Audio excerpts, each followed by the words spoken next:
आफादनि आफादगिरि लोगोसे नेहाथारि आरो बे सिबिसालिखौ गोसो गोथारै सिबिलांनो हानाय देउरि देउसि आसारि गासै नोंथां आरो लोगोसे रायजो राजा आइ बिमा आइ माइनाव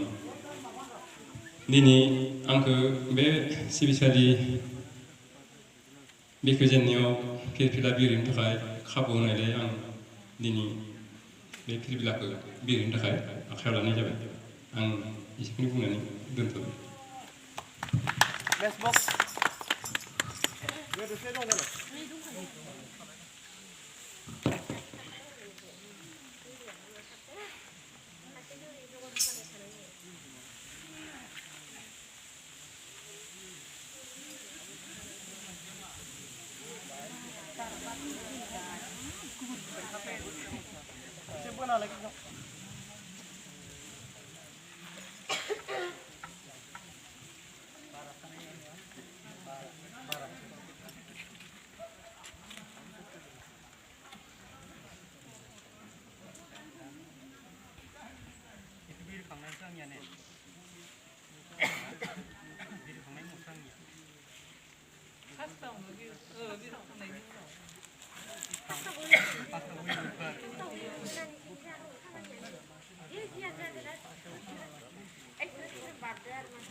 Hey.